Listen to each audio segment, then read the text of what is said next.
If Christ is king, how should the Christian consider the kingdoms of this world?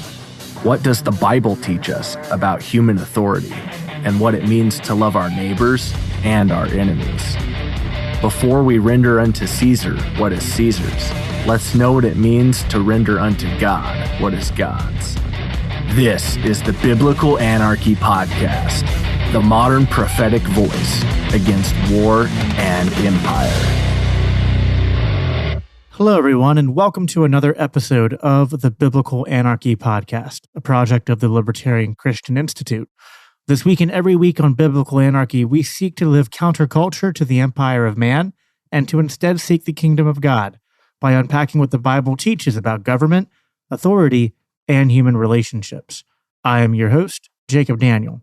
For today's episode, I thought that I would revisit the style of episode where we address arguments or objections to anarchy or aspects of anarchy. And I do my best to try to provide answers to them.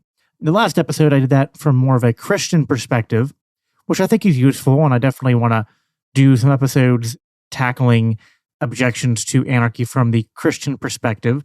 In this episode, I thought it'd be good to also take some time to just answer objections to anarchism more generically, because sometimes people might, let's say, be open-minded on the theological end, but be a little bit closed off or skeptical when it comes to trying to understand how anarchy could be a workable system in a practical sense, or they have very just practical questions about, well, how would anarchy work for X or for Y?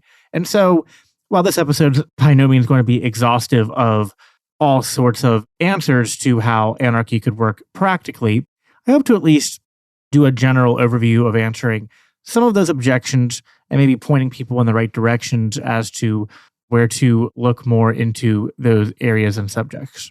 To do this, I thought that the best way was I basically Googled arguments against anarchy, and I actually found some good ones that are kind of like good representative questions of what you generally see in a post on Quora, which literally just says, what are some of the best arguments against anarchism? And this was from a college student, and they said, anarchism is an appealing idea, but is itself utopian, even if its adherents might not admit it. I think some of the problems in anarchism boil down to this. How will defense be handled in anarchism without relying on nation states providing for you in any way? What prevents the communities from becoming corrupt? How will anarchism work on a global scale? Most of all, how will the supposed revolution come to be? Will this insanely complex system we've built come crashing down at the hands of black bloc rioters that will somehow reform society into the stateless, community-driven world they envision? So, we'll start out by trying to take this in order. He starts out by doing what a lot of the objections that we get to anarchy always have to start by couching it in the framing of anarchy is utopian.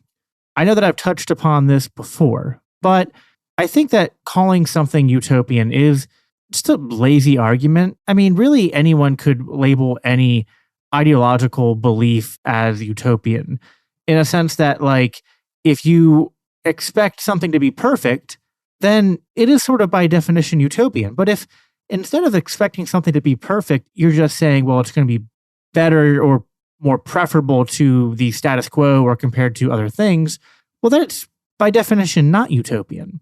So listen, there are probably anarchists you could find who the way they would describe anarchy might come across as utopian. On the other hand, I would say that a lot of the objections that I get to anarchy and why anarchy wouldn't work or why the state is better are themselves based in a sort of utopian or Nirvanian fallacy where people are expecting that your preferred political ideology has to address every potential problem and every potential pitfall and answer any possible question they have and answer them perfectly, or it can't possibly be a good or even workable or tenable idea. And it sort of like ignores the idea that the system of statism in its various forms has itself not been utopian and has led to many problems. The way I often put it is that anarchy is not utopian, but it's rather the rejection of what I would label as a more utopian idea, that central planning and the institutionalizing of the use of force against peaceful people and a monopoly over law and order and defense, that these things could usher in a peaceful society, when we see that that is so contrary to history and the status quo. And insofar as our societies do maintain some level of peace, it's in spite of the state monopoly on violence, not because of. If you disagree with me, we'll just ask the question, assuming you are not a violent person, what compels you to not be violent? Now, you might say it's a fear of the consequences, and perhaps there's an element of truth in that, but if you commit violence against someone, the threat of violence isn't necessarily from the state. It's not as if there are police officers hiding around every corner ready to pounce out and stop crime. Rather, we would be fearful of attacking people because they can attack back. If you punch someone, they can punch you back. If you draw a gun or a deadly weapon in a public area, there might be someone else with a weapon that could do you bodily harm. And so there is an element of self-preservation there, but that doesn't really require the state or monopoly on violence to be present and to be a natural deterrent.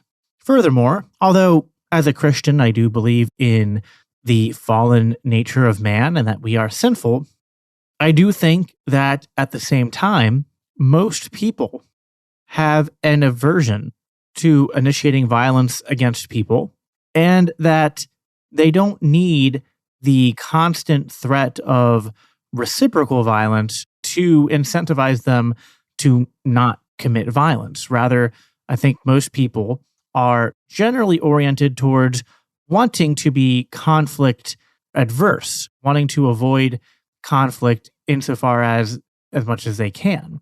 And I would argue actually that in some ways the state can act to the detriment of this, because the state can often, in many ways, perpetuate violence by perpetuating and worsening crime, perpetuating and worsening poverty, which can lead to crime and lead to people acting in desperate ways.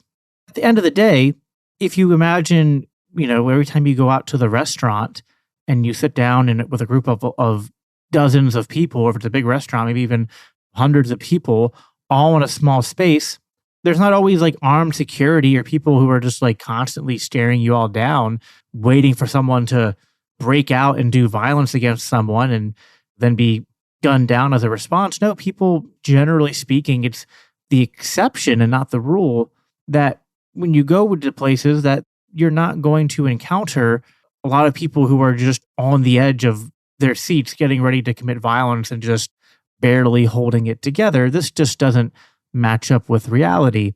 It reminds me of the way that at the time presidential nominee Ron Paul, who was seeking the Republican nomination for office, answered a question about heroin because he was asked, well, do you want to ban heroin? And Ron Paul, being a libertarian, said, no, I don't want to ban heroin. And people kind of like booed him, or like, I forget they booed or they laughed. And then he challenged them and said, come on, if heroin was made legal right now, how many, like, raise your hand, how many of you would go do heroin if the government made it legal right now? And everyone kind of like thought about it and then chuckled and laughed. And I think he got a standing, like an applause or standing ovation or something, because like, it was a good answer. Because like, a lot of people don't really need the threat of violence to stop them from doing stupid things. And sometimes when you make something illegal, you create all these malincentives to do that thing, more so than there would be incentives to do it in a true kind of like free market setting. Furthermore, those things can be more harmful when they're done in the black market setting. So similar to how Dr. Paul answered that question is how I would respond to the objection that we need this sort of like state monopoly on violence to stop people from committing violence against each other. Now, at the same time, anarchy is not utopia. I am not presupposing that if we eliminated the state, that violence would go away. I think that violence would be less than it is now, but there are still going to be people who will initiate violence or some sort of crime, theft or vandalism or fraud or something like that against other people. Right from the get-go, before I get into these specific objections of how do you handle defense, and this can be defense from other nations or just defense from crime in general, and then the other objections are going to come, I need to just once again stress that in order to demonstrate anarchy as a viable political alternative to the status quo, the threshold that needs to be met is merely meeting the status quo or exceeding the status quo in terms of effectively deterring violence and crime. It doesn't have to be an elimination of violence and crime, because not only is that not realistic, but we already know the current system fails to deliver on that. So everyone, as long as they're dealing with reality and dealing with the fallen world we live in, when advocating for any political philosophy, is going to have to acknowledge that, yeah, there are limits and there are ways that anything can fall short. And I can describe particular mechanisms for how an anarchist society would deal with certain things. And that doesn't mean that they're always going to handle them perfectly. People will sometimes get away with doing bad and evil things. I would argue that that happens not only a lot in our society because of a failure of our government and our court systems and system of laws, but all too often in our current system, we see that people get punished for criminal activity less correlated with their guilt level and more correlated with their wealth level, because when you aren't able to afford anything but a public attorney, you end up just taking a plea deal or getting a worse defense, which leads to a conviction when you might have been proven innocent, or to a worse sentencing. And then on the flip side, people with connections can quite literally, sometimes it seems, get away with murder. So there is always the threat of corruption in any system. But again, it has to be a comparative analysis to say that it would be at least not as bad as the status quo, or hopefully, and I would argue, definitely better than the status quo. So how would defense be handled? Well, first of all, I think we start with sort of, if we're kind of imagining this in terms of like layers of defense, right? Like sort of like a fortress or a castle. We have the first line of defense is just people defending themselves. In an anarchist society, we don't have laws that are on the books prohibiting people from purchasing firearms or from purchasing other sorts of self-defense equipment for their bodies or for their homes or their businesses, etc. And so right away, you would find that the ability for people to defend themselves would be a natural increase of that natural deterrent that people have just based upon self-preservation alone to not engage in violent acts, even if they are oriented towards violence. If they know they can't win or know that there's just like a 50-50 chance that they're going to win, they're a lot less incentivized to do so. Studies show, statistics would show that the areas in society that have the most shootings tend to be the areas where people are the least able to defend themselves. And things like gun-free zones are just largely ineffective at deterring violence. In fact, it kind of creates a target like, hey, no one here is supposed to be armed and able to defend themselves, and it creates a perfect opportunity for a would-be shooter to go and commit the evil that they have committed in their hearts to do. The concern sometimes that people will make is, well, what if this just turns into like the Wild West, which is kind of an argument that bugs me because the Wild West was not like it was in the movies, and people often sensationalize the degree to which things were solved with some kind of like open fire, street justice, Grand Theft Auto style way of solving disputes. So one thing we have to realize is that defense is not exactly cheap. It's, not free. So people, and then as much as defense is going to cost money, offense is going to cost even more money.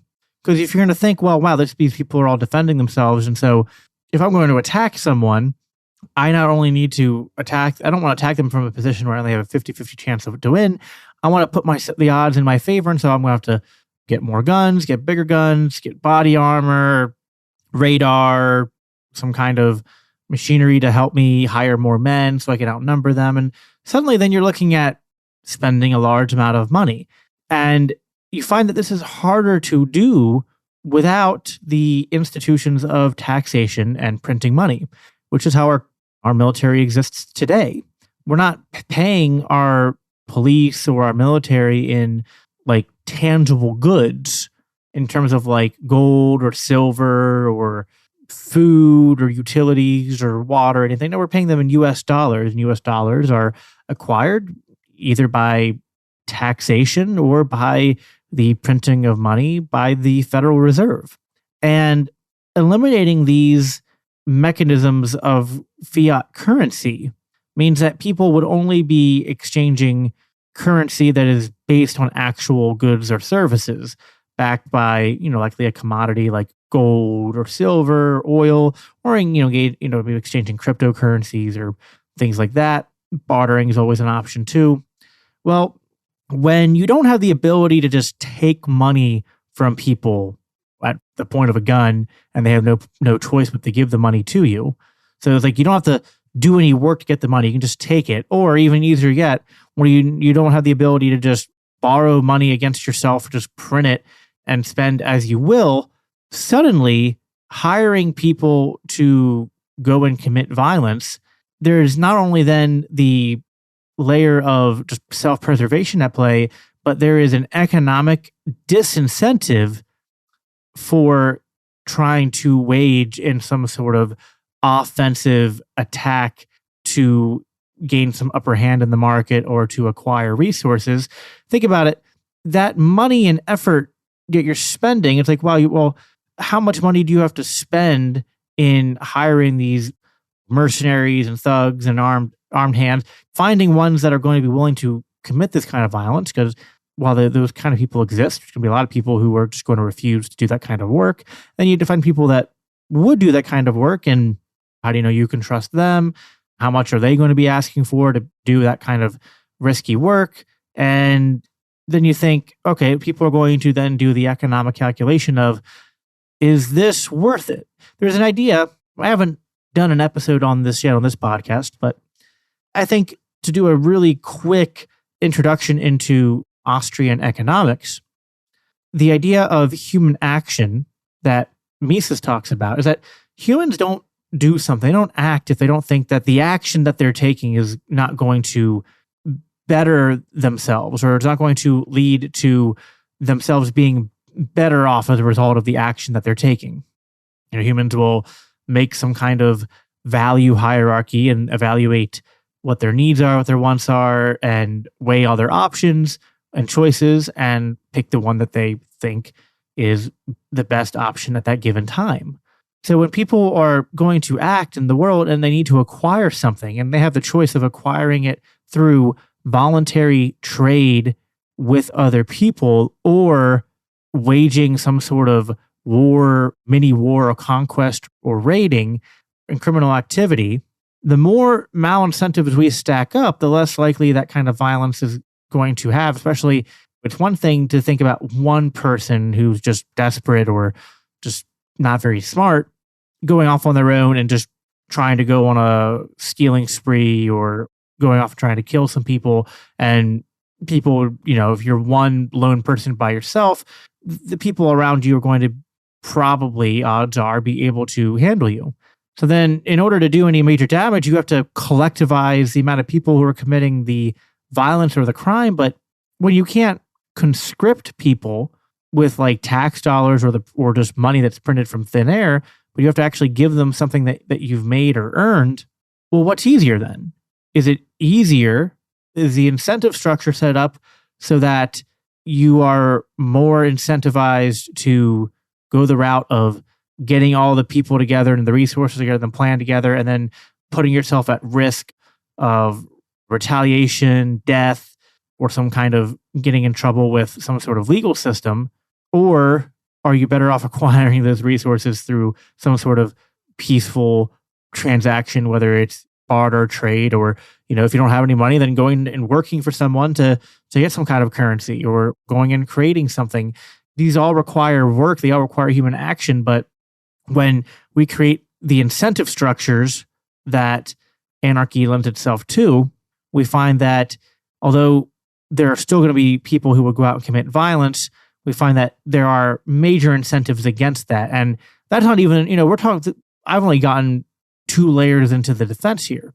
We have just regular self-defense and we have economic incentives against people doing violence. And those are just 2 lines of defense that anarchy adds. We have more than that. We also have the idea of private security, which is similar to defense, the first layer, but instead of just you defending yourself, you can hire private security. This exists to some extent in our current society. We have people that have home security systems, people that can hire security, like armed security for their homes or for their businesses. This would exist in a free market. And in fact, it would be bigger and more expansive because there wouldn't be a standing police or anything like that because there'd be no nation state to create and fund them. So the private sector would generate more private security agencies, and they would be in competition with one another. And if you're worried about these private defense organizations becoming like mafias or cartels or micro governments of a sort, remember, they don't have the ability to print money, and they don't have the ability to really stay in business and go around and just steal people's money, because that sort of practice is going to lose them a lot of business, because no one's going to want to do business with a private security agency that's going around and stealing from people and hurting people and breaking their contracts and et cetera. Their reputation would be trashed, and their competitors would immediately take all of their business. And then those economic incentives come to bear on them, and they find themselves ostracized from society, unable to take care of themselves, unable to work. They might be able to move to some remote area and live off the land, or maybe pay some sort of restitution, or maybe move to halfway across the world and try to live there, do something. But they're not going to get very far where they're at with a course of action of trying to hurt the clientele or let clientele hire them to just go and be armed thugs to go hurt other people. Now, to the extent that private security or private defense agencies get used that way today, they get used by the state. They get offered state protection. So really, when you're just being paid by the state to go do state work, you're just essentially an arm of the state. You're not really acting in a private market, free market fashion. And then the other layer of defense, and this isn't exhaustive, but I'll just end it here because I don't want the whole episode to be just on defense, but the other layer of defense that's important here is the idea of private law enforcement. And so there would still be courts, and there would still be an enforcement of law. It would be mostly contract law. And it would be the idea that people would probably have contracted with different dispute resolution organizations that would probably partner with personal liability insurance companies that would partner with like your home insurance and stuff and your car insurance, life insurance, etc. And private arbitration already exists today. I mean, when you get into a car accident, your car insurance agencies basically have, a set up arbitration system for determining who was at fault in the accident, how the payouts are going to happen, how restitution is going to happen, etc. And although it doesn't always happen perfectly, it does usually get solved. And if they have a problem, and they need third-party arbitration, the free market can provide that. You don't need to go to a state to get some kind of third-party arbitration. People like Brian Kaplan and others have done studies showing how private arbitration is cheaper. It produces better outcomes when they do surveys based on people's satisfaction with the outcomes of private arbitration. It works quicker, more effectively, more efficiently. And you can imagine in a anarchist society that people would be incentivized to mostly do business, especially higher end level businesses. It's one thing if you're living in a rural area, right, where there's like a couple hundred people or a couple thousand people, and the people just get along. There's low crime or no crime, and the economy is half bartering anyway, and people are just trading cows for trading milk for eggs and crops for tools or etc. But In other areas, people would probably, if they're exchanging Bitcoin or different currencies and whatnot, they might be incentivized to only do business with people who have a dispute resolution organization that they can show that they have, just like an insurance card, they would have an insurance card to show that they have some kind of representation. And if they didn't, some people might still contract with them, but there might be different rules or different rates that they'd have to pay for, or like think about like the user agreements that you sign sometimes when you buy a product or use an online product, or when you enter into a space, they make you sign a waiver, signing a contract of sorts. So, these sorts of systems, and I'll share a link in the show notes, a good article by the Mises Institute on the idea of private law. But basically, although there's more layers of defense and way more on the subject of providing for defense that I could get into, I hope this is just a basic summary of how right away in Anarchy, there's like 4 basic major lines of defense. There's that first line of defense, which is just self-preservation and people defending themselves and not being restrained by the state in their ability to do so. There is the basic economic incentive to prefer peaceful, voluntary interactions rather than that, and those would be cheaper and just more natural rather than the more expensive routes of trying to hire enough people to successfully engage in violence and coercion when you don't have systems of taxation or money printing and fiat currency to back you. Then there's private defense and private law and arbitration.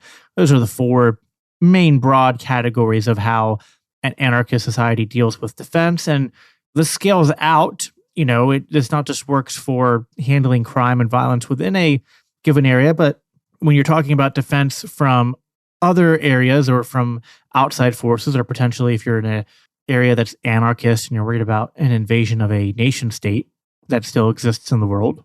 And again, this is not, let me just say this, it is completely possible that a anarchist defense would fall short, but say there's a society that's anarchist and they create their anarchist defense systems, and the different communities have a contracts with each other to have their militias come together and band together in defense of a invading foreign military. And let's say, just say for the sake of argument, that they lose. Well, it's not like state-funded militaries are guaranteed to protect you. There are plenty of instances today and throughout history where people have nation states and they have state militaries and they get invaded and they lose. Or they get invaded and they don't win, and they compromise. They think of today with Russia and Ukraine, the idea of that ending and everyone going back to normal seems a little tough. It seems likely that at some point people are going to have to make some kind of concession to Russia, or the war will just continue in perpetuality. Even if I'm wrong about that, then Russia would have to make some kind of concession to Ukraine and it would lose. But the point just being that having a nation state is no more guarantee of safety than anarchy is a guarantee of safety. Throughout history and today, nations have been invaded, nations have been conquered, nations have fallen with state militaries. So even if a anarchist military fell short, it's not really demonstrable that it would be worse than the status quo.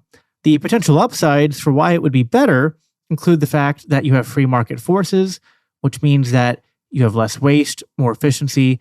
Defense is, as I talked about earlier, infinitely easier and cheaper than offense. Offense requires having to travel, having to transport more weapons and men and supplies and keep morale up and stuff. People are less incentivized to go and invade an area than they are to defend their homes. Just think about how epically bad the wars in the Middle East went and how the might of the U.S. military was effectively, for the most part, thwarted and at least halted from total victory in Afghanistan and Iraq by basically farmers and AK-47s and just kind of guerrilla warfare tactics and stuff. So, an anarchist society, because it's a free market, would generate a lot of wealth, and people would be in even better positions from that wealth. And with the use of private militias and private defense agencies and stuff, that would likely have contingency plans and stuff that would be rolled out in the event of some kind of external threat or invasion. And there's a lot of reasons to believe that an anarchist construction of defense would be superior, or at least would be superior to what the statist defense could be brought up. And now, an anarchist construction of offensive military might not be as good as a statist one. Like, there's an argument that you could make there, perhaps. But the statist offensive effort is funded by taxation and fiat currency and money printing. And those things create economic instability in their own country. They produce wastefulness and stuff. And so you can have like a bigger military that maybe looks more impressive on paper, but how effective are they going to be? Whereas the anarchist defense doesn't have to, the anarchist military, so to speak, doesn't have to be good at offense, just has to be good at defense. So it's a lot easier to sit there and protect your home and tire out the invaders or thwart them, or also just make it less desirable to be invaded, because when you have a population of people who are not paying taxes and who don't recognize any monopoly of violence over them, trying to conquer them and make them submit to they didn't submit to a monopoly of violence there at home, but you're going to conquer these people and make them submit to an external monopoly of violence. It's not impossible, of course, but there's a lot of optimism, I think, to think that the odds are at least not stacked against you, that there's a lot of things going for you and reasons to believe that you could fare quite well trying to defend yourself, defend a society in a theoretical anarchy. Now, the college student here also asks, well, how do we get there? And, well, that's the question, right? How do we get there? Nobody quite has that answer. I could similarly ask in 1830 or 1810 or some point in the past before the 1860s, how is slavery going to end? Just imagine the institution of slavery. We'll go back to the ancient world, go back to biblical times and try telling them that one day in the future, slavery will be viewed as immoral and that many nations will seek to abolish and ban slavery. It's just unheard of. Now, at the same time, slavery still exists in the modern world. So despite our best efforts, there is still some slavery. But that doesn't mean that we stop opposing slavery. Doesn't mean we don't keep trying to push that needle towards less and less slavery. And I would conflate statism with a sort of more modernized version of slavery. And the same thing applies to that.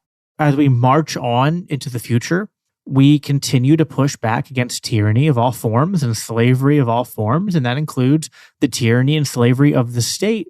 And listen, there might not be one, I don't necessarily think it's going to be like one day you go to sleep and you're living in statism and the next day you wake up and like, oh my God, we ushered in anarchy. It's a natural evolution. It's a natural decrease and it ebbs and flows. But I do think that the needle drifts closer and closer, ever more as history drudges on toward liberty and freedom. And I do think that over time that societies are going to push more and more towards that sort of decentralization and away from the monopoly of violence. And doesn't mean it'll, perhaps we will never have a time where the earth is from sea to shining sea, a complete anarchy all over the globe. But that's not an argument against the moral efficacy of anarchy or an argument against the idea that we couldn't make anarchy work somewhere for some length of time. And to sprinkle in a little bit of Christian perspective in here, the Christian knows that this world is temporary. We're trying to find the best way to live at peace while we are here and to spread the gospel and to reflect Christ. And if there's two things here. One, if we push for anarchy and we achieve it, but we don't achieve it all over the world, well, isn't that kind of be expected? Like, perhaps the best we can make this world while we live here is some of it will be anarchically organized and people live more or less at peace. It's not perfect, but it's an improvement from the status quo. And then some places of the world aren't living in anarchy, and there continue to be places that people of the faith do missionary work in, and you just keep fighting the good fight, right? Alternatively, what if we keep advocating for anarchy, but from now to the end of the time, anarchy doesn't really succeed? Well, maybe pushing for anarchy because of its moral efficacy or the rightfulness of its positions and its ideas doesn't get you the whole way there, but maybe that pushes you towards a radical minarchy, which, listen, I'm not saying it's my preferred system, but I'll take a radical minarchy over the status quo. And so in the same way that abolitionists advocated for the complete end of slavery, and slavery hasn't completely ended, but we keep pushing for that, anarchists push for the abolition of tyranny and the slavery of the state. But if we don't ever get there, but we keep making progress towards it incrementally at a time, that's a win. As we're decreasing violence, we're decreasing coercion, we're decreasing tyranny. I would say that realistic anarchy is the rejection of utopianism, to go back to the beginning of the episode, and rather the embracing of the idea that we can't make utopia through trying to force things to be better. All we have are ourselves and our neighbors, and trying to just do our best to live at peace with all, and to do that one person at a time voluntarily through the free market and social cooperation. And the sooner we, more of us push that idea and seek to implement it and implement a more decentralized model, the better we'll get at doing that over time. I would say that a Christian would be against the idea of a violent overthrow of the state, at least in many contexts. Now, there's probably a line where, like, if you're living in Nazi Germany or Soviet Russia or something like that, and there's some kind of breaking point and the people revolt against the tyrant that they're living under, these things could be complicated and messy and hard to speculate as to the exact right Christian response. I don't think we should relish or celebrate in the idea of violence, even if it's violent overthrow. A lot of times violent overthrows of particular governments just leads to the violent revolutionaries becoming the next violent authoritarians. But we should always be focused on justice, on our hearts hungering after justice and looking for ways to decrease violence. And I would not say that I have a religious dogma against resistance to political tyranny in all cases, only because it's hard to imagine every single possible type of hypothetical situation. The country of America was founded through a revolution, a sort of defense against a foreign empire. And although that hasn't worked out perfectly, at least for a short time afterwards, many would argue that it was an improvement in terms of the advancement of human liberty, and that the Constitution, although not perfect, was a important developmental step in the advancement of human liberty. So again, no one has all the answers, and there's no, if anarchism is the rejection of central planning, then there's no central plan to get to anarchism. It's something that you hope spontaneous. There's the idea, a term that anarchists use, and spontaneous order. And that's what the free market does. And the more we decrease coercion and the more we decrease the monopoly of violence, the more that spontaneous order takes over and works things out. And I would say that spontaneous order is God's natural order, in fact. The last point then is, how do we prevent corruption? Well, I think one of the best ways to prevent corruption is to not institutionalize it. Because I think when you have nothing but voluntary exchanges as the basis of how society functions, now there's maybe corruption in a sense that maybe one of the potential pitfalls of a free market is that people want to make money, and so human greed can be a factor. But there's a check on human greed in a free market, which is that you can only get money if you give people value. If you give people value, they give you more money. If you fail to deliver something that people value, then you get less money. And so the free market is in some ways self-regulating, not perfectly, but self-regulating to a large degree. But compare this to, again, I think we should always ask compared to what, and compare this to institutionalizing a monopoly of violence over people, institutionalizing people having power over others, having the enshrined in law the right to initiate violence over people and a right to seize property and all this. This just begs and invites corruption into your governing structures. anarchist governing structures that are constructed in the market, they're only subject to human greed, but there's no embedded power structure there to really hijack. It's all voluntary transactions. Whereas with the state, you have a already pre-built en masse institution of theft and violence that people will be drawn to. And in fact, a lot of the people get drawn into it. They do so because they are hoping to engage in that corruption. They're hoping to advance their personal wealth or advance the wealth of their donors or lobbyists, or to change regulations and whatnot to benefit them and their interests or their supporters and everything like that. So when you have nothing but voluntary transactions, you have a lot less of a window to incentivize or to invite corruption than you do when you have the state and all of those implicit tied up mechanisms that are just evil on their face value, and then it just evil will beget evil and corruption will beget corruption. I remember back in my days as a lefty, when I was a Bernie Sanders supporter, I used to be attracted to the argument that Bernie Sanders would make about we got to get money out of politics, right? We got to make politics less corrupt. But what clicked for me was just realizing that getting money out of politics is basically impossible. What are you going to do? Pass a law that says you can't bribe politicians, that you can't donate to them? It's then they'll just do it behind closed doors, or they'll find the same way they find loopholes for taxes. They'll find loopholes for political donations and political favors. You have backhand deals, backdoor deals, and everything like that. Every law that gets passed is 1 million pages long with all sorts of pork and different things added in that people, they're not going to pass the bill if it's these giant bills that have all the things that their donors and lobbyists, and campaign backers are making them put in there. And if they don't do it, they're not going to get re-election. This system is built for the corrupt by the corrupt. It's not a government for the people and by the people. It's a government for the corrupt and by the corrupt. So, free markets aren't utopia, but they can't be any more corrupt than what we have now.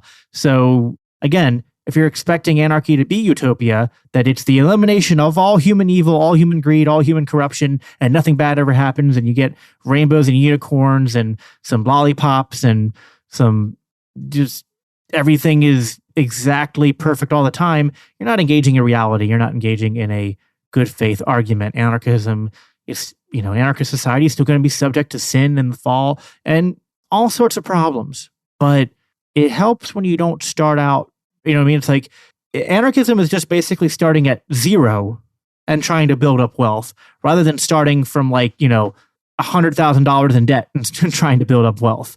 It's it's already hard enough. We don't need to make it harder. So, well, that concludes today's episode. I hope that this was enjoyable, educational, interesting, that you got value out of it and that you enjoyed listening to this. Let me know what you think about this episode and this kind of content. Let me know if you have any questions. Let me know if you have any topics that you want me to cover.